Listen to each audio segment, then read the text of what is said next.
ये 10 आदतें आपकी जिंदगी बदल देंगी। Buddhist story on 10 step to practice mindfulness. Buddha story. एक बार एक सोहन नाम का व्यक्ति बौद्ध भिक्षु के पास जाता है और कहता है, मैं अपने नगर का एक व्यापारी हूँ। मेरा पूरा दिन अपने व्यापार के कामकाज में ही गुजर जाता है, जिसकी वजह से मुझे ज्यादा खाली समय नहीं मिलता। ज्यादा खाली समय ना मिलने और हर समय व्यस्त रहने की वजह से मैं तनाव महसूस करने लगा हूँ। पिछले कई महीनों से मैं अपना कोई भी काम ठीक से नहीं कर पा रहा हूँ। अब तो किसी भी काम में मेरा मन भी नहीं लगता। मुझे काम को हटाने की आदत लग चुकी है। मैं बहुत ही आलसी और चिड़चिड़ा सा हो गया हूँ। अपनी इन सारी आदतों की वजह से मैं आजकल बहुत ही अशांत और व्याकुल रहने लगा हूँ। कृपया आप मुझे कोई ऐसा तरीका बताएं जिससे पूरे दिन में अपने मन को भटकने से रोक सकूं और पहले की तरह अपने व्यापार में मन लगा सकूं। बौद्ध भिक्षु ने सोहन की सारी बातें पूरे ध्यान से सुना और फिर कहा, तुम्हारी समस्या तुम्हारा काम में व्यस्त रहना नहीं है, बल्कि अपने काम को बोझ समझना है। और कोई भी इंसान काम को बोझ केवल तभी समझता है जब वह वर्तमान में चल रहे काम पर ध्यान न देकर सिर्फ अपने काम के भविष्य के बारे में सोचता रहता है और अपने मन में उसकी योजनाएं बनाता रहता है कि मैं भविष्य में इस काम को ऐसे करूंगा, इसे इतना बड़ा बना दूंगा। और जब इंसान सिर्फ किसी काम के बारे में सोचता रहता है लेकिन उसे पूरा करने के लिए कोई ठोस कदम नहीं उठाता, तो फिर उस काम को लेकर तनाव से घिर जाता है और फिर उसे वह काम बोझ लगने लगता है। यह सुन सोहन ने कहा, हाँ महात्मा, आपने तो मेरे मन की बात कह दी है। मैं भी पिछले कई महीनों से रोज अपने काम पर ध्यान देने की बजाय अपने व्यापार के भविष्य के बारे में सोचता रहता हूँ कि कहीं भविष्य में मेरा व्यापार कम ना हो जाए, कहीं कोई दूसरा व्यापारी मेरे व्यापार के इलाकों में कब्जा ना कर ले। और ऐसी ही कई तरह की नकारात्मक बातें मेरे मन में चलती रहती है, जिससे मैं अपने आज के व्यापार पर ध्यान नहीं दे पा रहा हूँ।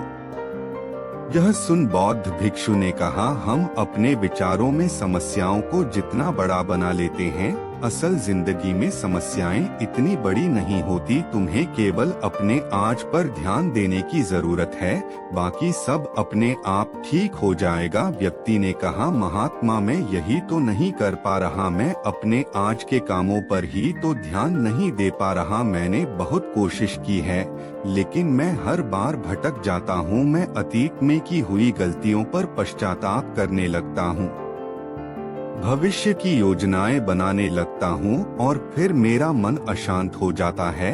आप मुझे कोई ऐसा तरीका बता जिससे मैं आज पर ध्यान केंद्रित कर सकूं, लेकिन मैं लंबे समय तक ध्यान, योग इत्यादि नहीं कर सकता और ना ही कोई बड़ी साधना कर सकता हूँ। इसीलिए आप मुझे कोई आसान तरीका ही बताएं। बौद्ध भिक्षु ने कहा, ठीक है, आज मैं तुम्हें 10 ऐसे छोटे छोटे तरीके बताने जा रहा हूँ जिन्हें तुम अपने रोज के कामों के साथ भी कर सकते हो। यह तरीके सुनने में तो बहुत छोटे लगते हैं, लेकिन अगर तुमने पूरी दृढ़ता के साथ इनका पालन किया तो सिर्फ कुछ दिनों में ही तुम्हें इनके तथ्यात्मक परिणाम दिखने शुरू हो जाएंगे और तुम अपने वर्तमान के कामों को ज्यादा ध्यान पूर्वक कर पाओगे। सोहन ने कहा, जी महात्मा, आप मुझे वह 10 तरीके बताएं, मैं जरूर उनका पालन करूंगा। बौद्ध भिक्षु ने कहना शुरू किया। पहला तरीका है, ध्यान पूर्वक भोजन करो। ज्यादातर लोग भोजन करते समय भोजन करने पर ध्यान नहीं देते, बल्कि उनका ध्यान तो किसी से बातें करने, किसी पुराने विचार में खोए रहने या फिर कुछ देखने में होता है, जिससे उनका मन भोजन करने के दौरान भी अशांत रहता है।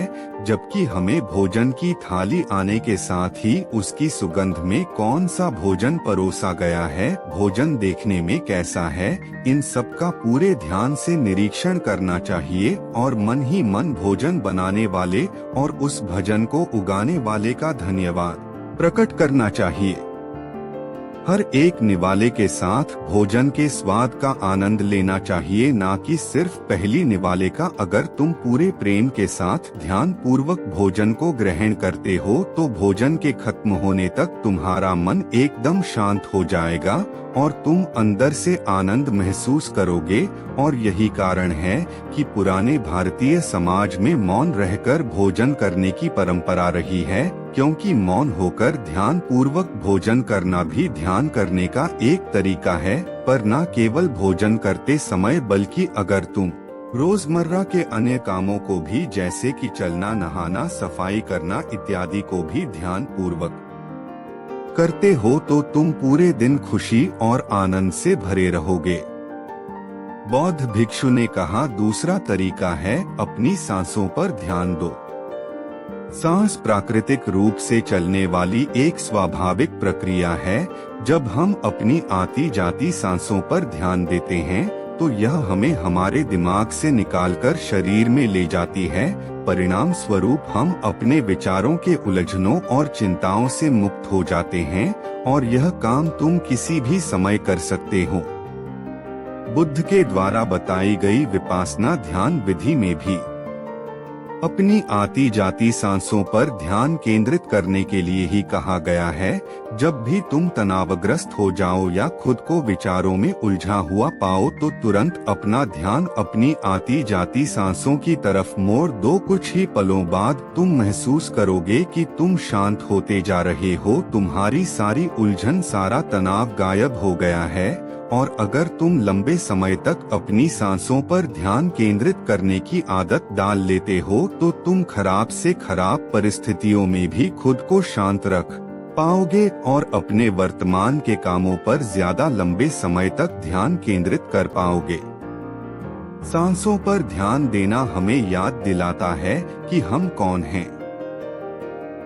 हमें आभास होता है कि हम वह विचार नहीं है जो अभी हमारे अंदर चल रहा है, बल्कि हम तो इससे अलग हैं, इसके ऊपर। दोस्तों, हम केवल अपनी सांसों पर ध्यान देकर बहुत से नए आयामों की खोज कर सकते हैं। हमारे पूर्वजों ने इस पर बहुत काम किया था कि कैसे हम केवल अपनी सांसों पर नियंत्रण रखकर ऐसी ऐसी चीजें कर सकते हैं जो साधारण इंसानी जीवन से परे हैं। हम अपनी सांसों पर ध्यान देकर खुद को ऐसी स्थिति में ला सकते हैं कि जीवन में आने वाला कोई भी उतार चढ़ाव हमें परेशान नहीं कर सकता है। वह अपने हिसाब से बैलेंस करके अपने दिमाग और शरीर को मैनिपुलेट कर लेते हैं कि घंटों तक सांस रोकने और दिल की धड़कन बंद हो जाने के बाद भी वह अपने आसपास की चीजों को महसूस कर पाते हैं। बौद्ध भिक्षु ने व्यक्ति से कहा, तीसरा तरीका है अपनी इंद्रियों से जुड़े। हमारी 5 इंद्रियां नाक, आँख, त्वचा, जीभ और कान हमारे शरीर के प्रवेश द्वार हैं, लेकिन जब हम विचारों में खोए रहते तो हम अपनी इंद्रियों को अनुभव नहीं कर पाते कि हमारे आसपास क्या चल रहा है, कैसी सुगंध है, कैसी दुर्गंध आ रही है। जब तक कि यह सारी चीजें इतनी प्रबल ना हो, यह हमारा ध्यान अपनी ओर खींच लेते हैं और हम बस बेहोशी में जिए चले जा रहे हैं। इसीलिए अपने आसपास की चीजों को ध्यान से देखने की आदत डालो, जैसे अपने शरीर से टकराती ठंडी हवा को महसूस करो, बगीचे में खिले रंग बिरंगे फूलों पर ध्यान दो, उनकी खूबसूरती को निहारो, पक्षियों की आवाज में पर ध्यान दो, उगते और डूबते सूरज को कुछ देर ठहर कर देखो। यह सारी छोटी छोटी चीजें तुम्हें तुम्हारे वर्तमान से जुड़ेंगे। अगर तुम अपने जीवन में शांति और आनंद का अनुभव करना चाहते हो तो तुम्हें अपने आसपास की चीजों पर ध्यान देना होगा। तुम्हें कुछ पल ठहर कर उन्हें प्रेम पूर्वक देखना और महसूस करना होगा। बौद्ध भिक्षु ने कहा, चौथा तरीका है अपने मन में उठने वाली नकारात्मक भावनाओं का निरीक्षण करो।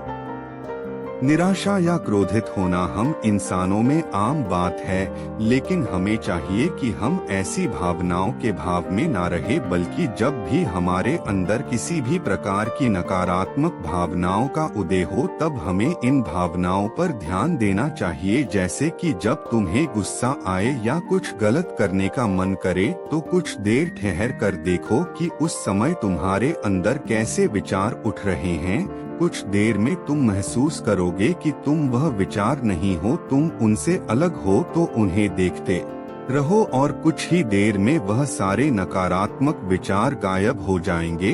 और अगर तुम हर बार ऐसा ही करते हो तो तुम तुम्हारी भावनाओं पर नियंत्रण करना सीख जाओ। भिक्षु ने कहा, 5वां आदत यह है कि अपने मन में उठने वाले हर विचार पर भरोसा मत करो।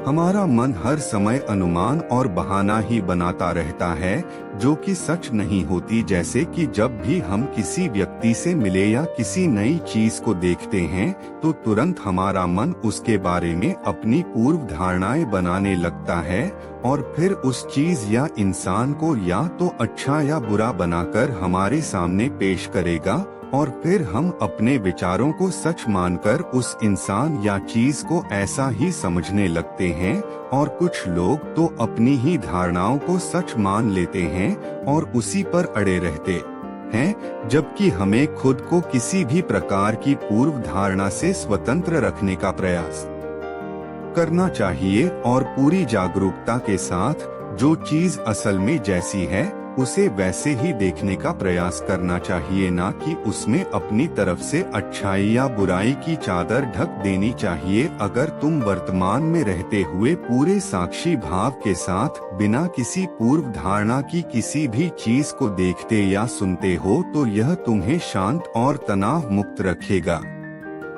भिक्षु ने कहा, 6वां तरीका, रोज कुछ देर तक ध्यान का अभ्यास करो।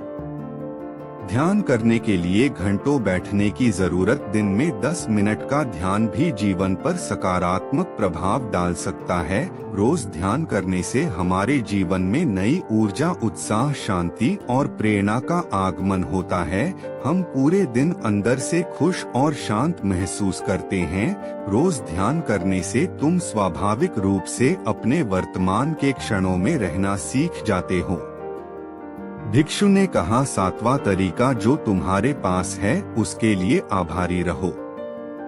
जिंदगी में खुशी लाने का यह सबसे आसान तरीका है आभार व्यक्त करना। धन्यवाद अदा करने से न केवल जो चीजें हमारे पास है उनसे हमें असली खुशी मिलती है, बल्कि जो हम पाना चाहते हैं उसे पाने का रास्ता भी हमें दिखना शुरू हो जाता है। क्योंकि धन्यवाद के भाव से भरा मन समस्याओं की तरफ नहीं बल्कि उनके समाधान की तरफ केंद्रित होता है। जो भी तुम्हारे पास है उसके लिए सदृश ब्रह्मांड की शक्ति का धन्यवाद अदा करना तुम्हारे जीवन को जादुई तरीके से बदल कर रख सकता है।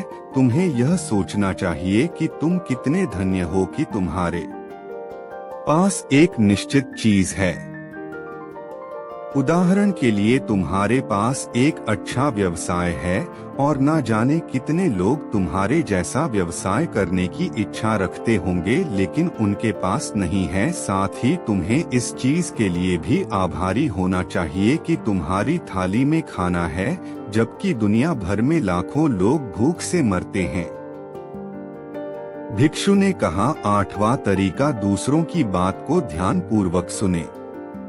किसी दूसरे व्यक्ति से बात करते समय यह सोचे बिना कि उसे क्या कहना है या उसकी बात का कैसे जवाब देना है, तुम्हें पूरे ध्यान पूर्वक सामने वाली की बातों को सुनना चाहिए। तुम्हें सामने वाले से बात करना है, उसे जवाब देने के लिए नहीं बल्कि उसकी भावनाओं को समझने के लिए। जब तुम किसी से बात करो तो अपने कान, दिल और अंत मन से उसकी बातों को सुनो और समझो। ऐसा करना सामने वाले से तुम्हारे रिश्ते को तो मजबूत करेगा ही, साथ ही यह तुम्हारे लिए एक अभ्यास है अपने धैर्य और एकाग्रता को बढ़ाने का। और जब हम ज्यादा सुनते हैं और कम बोलते हैं तो हम बहुत सी परेशानियों से भी बच जाते हैं, जिससे हमारा मानसिक तनाव भी कम रहता है।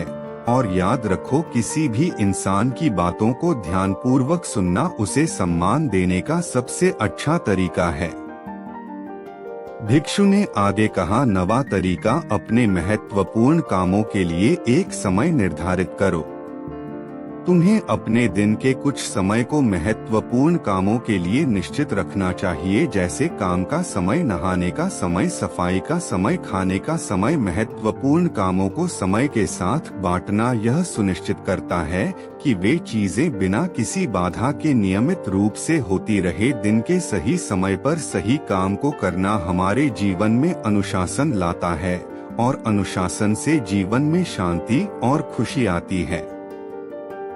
भिक्षु ने कहा, 10वां और अंतिम तरीका, अपने रोजमर्रा के कामों में जागरूकता लाने का प्रयास करो।